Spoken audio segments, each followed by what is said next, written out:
Off the top at 6 o'clock, a large crowd of parents spent hours yelling at the Kent County Board of Commissioners today. One after another, they stepped up to the microphone speaking out against the health department's mask order. It applies to K through 6th graders with some exemptions. But parents say that decision to mask or not should be left up to them. Here's 13 on your side's Elena Holland. Packing the ballroom at DeVos Place. And we're not the only ones. Hundreds spoke their mind on a school mask mandate issued by the Kent County Health Department last week. I think they all deserve a fighting chance, and I think they should be able to breathe and smile. The meeting was a work session held by the County Board of Commissioners. Therefore, no resolution will be made. According to the corporate counsel, Linda Howell, the commission does not have the authority to rescind or modify the public health order.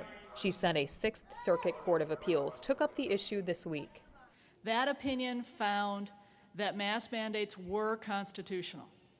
They do not violate due process, they do not violate equal protection, and they do not violate religious free exercise. The crowd often booing the commissioners or health director Adam London. I'm sure some of you have come here to demand my termination. Dr. London appeared on Zoom to the crowd, many of which yelled he should be here in person. London was not present during the public comment, but said this of the order decision earlier in the meeting. My overriding goal is to keep the community safe, and trust me, if I did not believe that this order was protective of the people of Kent County against an imminent danger, I would not have issued it. I take no joy in exercising this authority.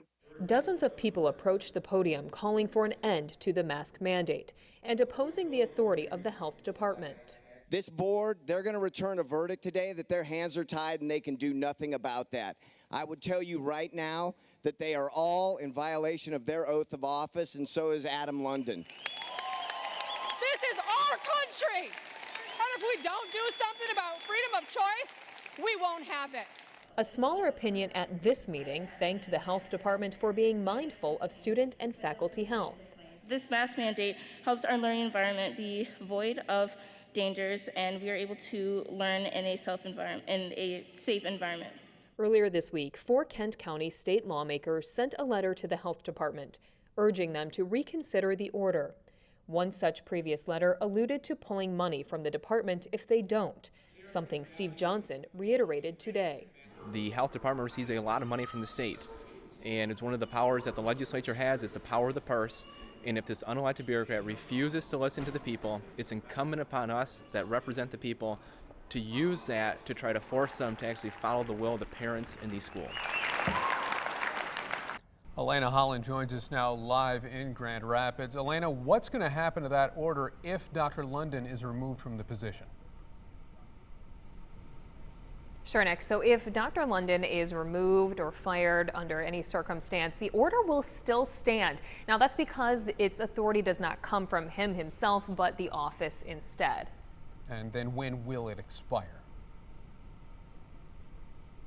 All right, so it will expire under 3 different circumstances. One, 60 days after a vaccine is recommended for children under 12 years old, or when the CDC deems Kent County with a low transmission risk for 7 consecutive days, or when the health office rescinds it at any time. All right, 13 on your sides. Elena Holland live in Grand Rapids. Thank you very much.